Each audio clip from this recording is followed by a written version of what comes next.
Movie का शुरू एक ऐसी जगह को दिखाते हुए होता है जहाँ सख्त सर्दी पड़ रही थी और एक जहाज बर्फ के नीचे दबा हुआ था। ये यहाँ तक कैसे पहुँचा, इसका पता लगाने के लिए एक रिसर्च टीम लेजर से बर्फ को काट कर एक होल करती है और उस प्लेन के अंदर जाती है। उसके अंदर जाने में बहुत मुश्किल हो रही होती है। टीम मेंबर को कोई चीज दिखाई देती है जो कि कैप्टन अमेरिका की शील्ड की तरह लग रही होती है, क्योंकि उस पर भी स्टार बना हुआ था और थी भी ब्लू और रेड कलर की। इनको कंफर्म हो जाता है कि ये शील्ड ऑफ कैप्टन अमेरिका ही है, लेकिन ये आई कहाँ से? क्या इस प्लेन में वो भी था? मल्टीपल क्वेश्चन सोच में आते हैं। अब सीन शिफ्ट होता है पास्ट की तरफ, जब हमें एक सिटी दिखाई जाती है। वहाँ जर्मन सोल्जर्स हुआ करते थे।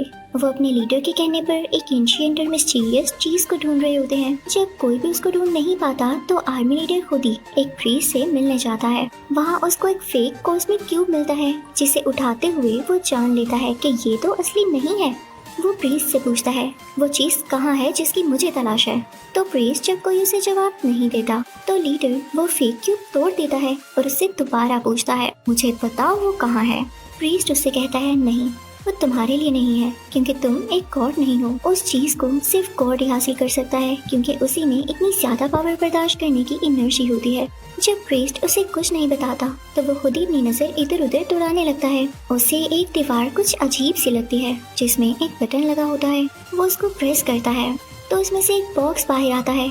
उसके अंदर रियल कॉस्मिक क्यूब होता है जिससे लाइट निकलने लगती है। अब यहाँ भी सीन चेंज हो जाता है। पिछले वाक्य को पूरा 1 साल गुजर गया होता है। यहाँ हम बहुत सारे लड़कों को देखते हैं जो कि एक ही एज के होते हैं। वहाँ एक लड़का और भी होता है जिसका नाम होता है स्टीव। ये इस मूवी का मेन कैरेक्टर भी है। अब स्टीव का ख्वाब ये था कि वो आर्मी में जाए, लेकिन कुछ डिसीजेस की वजह से उसको सिलेक्ट नहीं किया जाता। अब स्टीव एक ऑफिसर से मिलता है जिसका नाम बकी बार्न्स होता है। स्टीव उसे बताता है कि मैं आर्मी में जाना चाहता था, पर कभी ऐसा नहीं हुआ कि मैं सिलेक्ट हो जाऊं। बार बार मुझे रिजेक्ट कर दिया जाता था। तो बार्न्स उसे बताता है कि आज रात में तुम्हें एक ऐसी चीज दिखाऊंगा जिसे देखकर तुम खुश हो जाओगे। एक ऐसा फेस्टिवल जिसमें तुम्हें फ्यूचर की हर चीज देखने को मिलती है। अब वो लोग रात को वहाँ जाते हैं और एंजॉय भी करते हैं। वहीं पर उनको एक मिस्टीरियस आदमी दिखता है, लेकिन वो लोग अपना फन कंटिन्यू रखते हैं। यहाँ एक आर्मी ग्रुप की पिक्चर में खुद को देखते हुए स्टीव बार्न्स से फिर से कहता है क्या कभी मैं आर्मी में जा सकूंगा? मेरे अंदर अपनी कंट्री के लिए लड़ने के लिए बहुत ज्यादा पैशन है और मुझे यकीन है इतना पैशन किसी में भी नहीं। तो बार्न्स उससे कहता है तुम बीमार हो स्टीव। अब इनकी ये बातें वहाँ एक ग्लासेस वाला डॉक्टर भी सुन लेता है। फिर उसी वक्त स्टीव को पता चलता है कि फ्यूचर के लिए आर्मी सिलेक्शन हो रही है। वो फौरन से जाकर फॉर्म जमा कराता है, लेकिन वहाँ पर जो आदमी होता है उसे रिजेक्ट कर देता है कि तुम्हारे फॉर्म से पता चला है कि तुम बार बार रिजेक्ट हुए हो, तो जरूर कोई ना कोई वजह होगी ना। लेकिन तभी वहाँ वो डॉक्टर आते हैं जिन्होंने उनकी बातें सुनी थी। वो डॉक्टर एक साइंटिस्ट भी थे। वो स्टीव से इंटरव्यू लेते हैं और उसके फॉर्म पर 1A लिखते हैं, यानी फर्स्ट एवेंजर कैप्टन अमेरिका, जिसके बारे में स्टीव खुद भी गेस नहीं कर पाता। अब सीन शिफ्ट होता है एक आर्मी यूनिट पर, जहाँ के कमांडर्स को दिखाया जाता है, एक मेल कमांडर और एक लड़की पैगी कार्टर को। वहाँ के कमांडर साइंटिस्ट से पूछते हैं कि आप जानते हैं आर्मी को बहुत सारे ऑपरेशंस और टास्क दिए जाते हैं, मैं कैसे मान लूँ कि स्टीव बेटर ऑप्शन है? तो साइंटिस्ट यानी वही डॉक्टर वहाँ एक बॉम्ब फेंकते हैं, जिसको देख के सब लोग अपनी जान बचाने के लिए भागने लगते हैं, जबकि स्टीव उसी बॉम्ब के ऊपर आकर लेट जाता है ताकि वो अपनी जान दे दे और बाकी लोगों को कुछ भी ना हो। ये देख के सब बहुत इम्प्रेस होते हैं और आर्मी कमांडर स्टीव को रखने के लिए मान जाते हैं।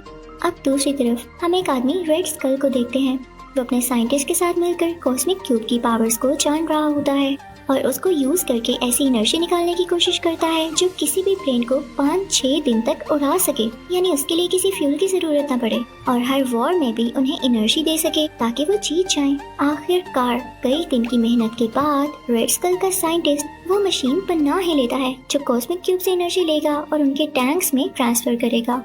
उधर आर्मी यूनिट से पैगी कार्टर स्टीव को उसकी अपनी सिटी लेकर आती हैं, यानी जहाँ से स्टीव आया था, क्योंकि यहाँ पर ग्लासेस वाले डॉक्टर की एक बहुत ही आला मशीन थी जो कि किसी भी इंसान की ताकत को बढ़ा सकती थी और ये आर्मी पर्पस के लिए ही बनाई गई थी।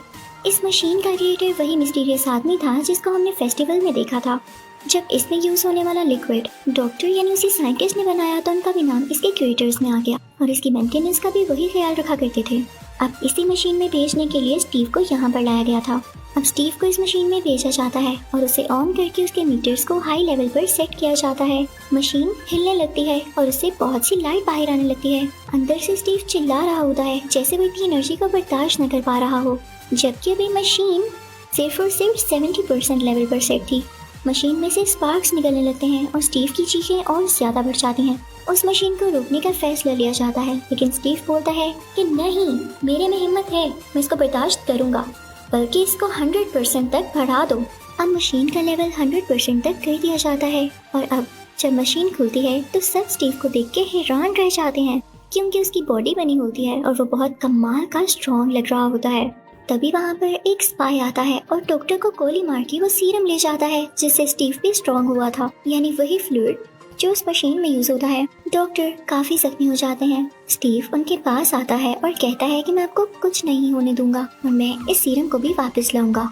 अब स्टीव उस जासूस यानी स्पाई के पीछे भागने लगता है, लेकिन वो स्पाई एक गाड़ी में जा रहा होता है और काफी ज्यादा स्पीड से। स्टीव जो कि अब फाइनली कैप्टन अमेरिका बन चुका था, उसका तेजी से पीछा करने लगता है। वो स्पाई अगर अपनी गाड़ी को डिफरेंट गलियों में से निकाल कर लेकर जा रहा था तो कैप्टन अमेरिका भी कुछ कम नहीं था। कैप्टन अमेरिका भी जंप्स लगाते हुए उसके पीछे जाता है, लेकिन अब वो स्पाई पानी में चला जाता है और अपनी वाटरशिप में वहाँ से भागने लगता है, लेकिन कैप्टन अमेरिका उसे पकड़ ही लेता है। लेकिन तब तक उसने जहर ले लिया था जिसकी वजह से वो बच नहीं पाता। स्टीव जब वापस जाता है तो उसे पता चलता है कि डॉक्टर की डेथ हो चुकी है और क्योंकि फ्लूइड जाने की वजह से आर्मी और सुपर सोल्जर्स को नहीं बना सकती, तो वो ये फैसला लेते हैं कि स्टीव ही अब कैप्टन अमेरिका होगा और सब सोल्जर्स को लीड करेगा, क्योंकि यही एक था जो कि सब सोल्जर्स से ज्यादा स्ट्रॉन्ग था। अब एक दिन एक मीटिंग में कैप्टन अमेरिका को ये पता चलता है कि उसका दोस्त यानी वही ऑफिसर बकी बार्न्स रेड स्कल के कब्जे में है, क्योंकि उसने रेड स्कल और उसकी टीम के खिलाफ एक कैंपेन चलाई थी जिसमें वो खुद ही बेचारा पकड़ा गया। कैप्टन अमेरिका तैयारियां करने लगता है कि वो अपने दोस्त बकी बार्न्स और उसके साथियों को बचाने जाएगा। जैसे ही वो उस जगह पर एंटर होता है तो वहाँ पर फायरिंग शुरू हो जाती है, लेकिन जैसे तैसे करके कैप्टन अमेरिका वहाँ जाने के लिए मैनेज कर ही लेता है। अंदर जाकर देखता है कि बकी बार्न्स एक स्ट्रेचर के साथ बंधा हुआ है। वो काफी घबराया हुआ होता है और शायद होश में भी नहीं होता, लेकिन जैसे ही कैप्टन अमेरिका वहाँ जाकर उसे आजाद करवाता है यानी उसे फ्री करता है, तो बार्न्स को कैप्टन अमेरिका देख के उसकी जान में जान आती है। कैप्टन अमेरिका उससे कहता है तुम ठीक हो, तो बार्न्स उसकी बॉडी पर हाथ लगाकर कहता है तुम तो स्मार्ट हो गए हो, स्मार्ट यानी स्ट्रॉन्ग वाली वे में। वो दोनों एक दूसरे को देखकर बहुत खुश होते हैं और जैसे ही वहाँ से निकलने लगते हैं वहाँ पर ब्लास्टिंग स्टार्ट हो जाती है। सब टाइमर्स चलने लगते हैं और बाहर लोगों में और टैंक्स में भी फायरिंग हो रही होती है। इधर जब कैप्टन अमेरिका और बार्न्स एक ब्रिज पर पहुँचते हैं तो सामने ही रेड स्कल भी होता है। रेड स्कल कैप्टन अमेरिका की तरफ बढ़कर उसे मारने वाला होता है, लेकिन कैप्टन अमेरिका यानी स्टीव अपनी शील्ड आगे कर देता है, जिससे रेड स्कल को बहुत गुस्सा आता है और वो अपना मास्क उतार कर नीचे आग में फेंक देता है, जिससे उसका रेड फेस साफ नजर आने लगता है। इसी के साथ ही रेड स्कल उस ब्रिज को अलग-अलग करता है ताकि कैप्टन अमेरिका और बार्न्स आगे ना आ सकें, और फिर वो अपने साइंटिस्ट को लेकर वहाँ से भाग जाता है। अब कैप्टन अमेरिका बार्न्स और उसके साथियों को बचाकर वापस आर्मी यूनिट ले आता है, जिसे देखकर कमांडर भी और बाकी सारे लोग भी बहुत खुश होते हैं। कैप्टन अमेरिका को बहुत अप्रिशिएट किया जाता है और इसी खुशी में एक पार्टी भी रखी जाती है, जिस पार्टी में कैप्टन अमेरिका वहाँ के सब सोल्जर्स को बताता है कि जब मैं बार्न्स को बचाने गया तो उस रूम में जहाँ बार्न्स को कैद करके रखा गया था मैंने एक मैप देखा था जिस पर रेड स्कल ने कुछ कंट्रीज के फ्लैग्स बनाए हुए थे, और इसका यही मतलब है कि वो हमारे बाद इन कंट्रीज पर अटैक करेगा, तो हमें इसके लिए ध्यान से रहना होगा और क्यों ना हम उन कंट्रीज को बचाएं। इससे हमारी इज्जत भी बढ़ेगी और लोग हम पर ट्रस्ट करने लगेंगे। इससे बड़ी बात क्या होगी। अब कैप्टन अमेरिका के साथ ही तैयार हो जाते हैं और अपने हथियार भी रेडी करने लगते हैं। वहाँ पर कैप्टन अमेरिका को एक नई शील्ड दी जाती है। अब कैप्टन अमेरिका अपने साथियों को लेकर एक ट्रेन की तरफ पहुँचता है जिसमें उस रेड स्कल का साइंटिस्ट था। वो लोग उसे पकड़ने ही यहाँ पर आए थे। कैप्टन अमेरिका अपनी सारी टीम को ट्रेन के अंदर भेज देता है और कुछ इस ट्रेन के ऊपर ही होते हैं, और यहीं पर ही जब एक रस्सी की मदद से बार्न्स भी उस ट्रेन पर चढ़ रहा होता है तो ट्रेन एक खतरनाक जगह से गुजरती है और बार्न्स नीचे गिर जाता है। अब रेड स्कल का साइंटिस्ट इनके कब्जे में होता है। कमांडर जब उसे क्वेश्चनिंग करने लगता है तो इनको ये पता चलता है कि वाकई रेड स्कल ने उन कंट्रीज पर अटैक करने के लिए बहुत सारी प्लानिंग कर रखी है, जिसका डाटा उनकी बेस पर है। तो कैप्टन अमेरिका देर ना करते हुए अपने साथियों से कहता है कि हम वहाँ पर बाइक्स पर जाएंगे, और वो जंगलों से होता हुआ, सुनसान इलाकों से होता हुआ बाइक्स पर बड़े मजे से उनकी बेस पर जाने लगता है। अब बहुत एफर्ट के बाद कैप्टन अमेरिका और उसके साथी उस बेस तक पहुँच जाते हैं जहाँ पर रेड स्कल को इनके आने की खबर पहले से हो चुकी थी। उसने अपना प्लेन रेडी कर लिया होता है और वहाँ से निकलने वाला होता है, लेकिन कैप्टन अमेरिका उसको ऐसे कैसे जाने दे सकता था, तो वो भी एक गाड़ी लेता है और अपने साथियों के साथ उसका पीछा शुरू कर देता है। उस कार में वो कमांडर और पैगी कार्टर भी होते हैं। कैप्टन अमेरिका इतनी तेज गाड़ी चलाता है कि उस प्लेन तक पहुंच ही जाता है। कैप्टन अमेरिका चुपके से उसके प्लेन के अंदर जाता है और उसे ढूंढने लगता है, लेकिन तभी रेड स्कल पीछे से आकर उस पर वार करता है। उसके हाथ में एक लेजर गन होती है जिससे वो उसे शूट करने लगता है, लेकिन कैप्टन अमेरिका इस चीज को लेकर बहुत अटेंटिव था, तो वो अपनी शील्ड से उस लेजर के वार को रोकता रहता है। तभी रेड स्कल आगे आता है और उसे टांगों से पकड़कर नीचे गिराता है। कैप्टन अमेरिका भी ऐसे ही करता है। वो एक दूसरे को कमर और टांगों से पकड़ कर गिरा रहे होते हैं। रेड स्कल भी कुछ कम नहीं था और वो भी आगे से बराबर वार कर रहा था, तो कैप्टन अमेरिका उसे उठाकर उसकी मशीनरी पर फेंकता है, जिससे जहाज का सारा सिस्टम खराब होने लगता है और वो नीचे की तरफ जाने लगता है। अब रेड स्कल कैप्टन अमेरिका को धकेलते हुए यानी उसे पुश करते हुए रेंगता हुआ कंट्रोलिंग सिस्टम तक जाता है और वहाँ की सेटिंग करके जहाज को फिर से ठीक उड़ाने लगता है। और फिर से कैप्टन अमेरिका की तरफ अपनी लेजर गन के साथ आता है और उससे कहता है तुम्हारी हिम्मत कैसे हुई, लेकिन कैप्टन अमेरिका रोल होते हुए अपनी जान बचाता है और फिर से अपनी शील्ड का यूज करते हुए उसके लेजर शॉट्स को रोकता है। लेकिन इसी दौरान वो कॉस्मिक क्यूब भी हिल जाता है और नीचे गिरने वाला होता है कि तभी रेड स्कल उसे उठा लेता है, लेकिन उसमें इतनी ज्यादा एनर्जी थी कि वहाँ पर स्पार्क्स होने लगते हैं क्योंकि रेड स्कल की बॉडी के अंदर तक जाते हैं। फिर हम देखते हैं कि रेड स्कल इसी के साथ ही गायब हो गया है। शायद उसकी एनर्जी को वाकई बर्दाश्त ही नहीं कर सका और कॉस्मिक क्यूब जब प्लेन के नीचे गिरता है तो वहाँ की रोड्स को पिघलाता हुआ प्लेन से नीचे ही गिर जाता है। अब कैप्टन अमेरिका वहाँ के कंट्रोलिंग सिस्टम पर आता है जहाँ पर उसे पता चलता है कि रेड स्कल इसी प्लेन के जरिए ही बाकी कंट्रीज पर अटैक करने वाला था, क्योंकि इसमें बॉम्ब्स भी पड़े हुए थे और मिसाइल्स भी थे। कैप्टन अमेरिका सोचता है कि मेरे पास और कोई चारा नहीं रहा, अगर टाइम खत्म हो गया तो प्लेन अपने आप उस जगह पर मिसाइल छोड़ने लगेगा और मैं नहीं चाहता कि मेरी कंट्री तबाह हो जाए, तो वो अपनी जान सेक्रीफाइस करने का डिसीजन लेता है ताकि वो इस पूरे प्लेन को क्रैश कर देगा किसी ऐसी एरिया में जहाँ पर बर्फ ही बर्फ हो और ब्लास्ट हो तो सिर्फ उसी जगह तक हो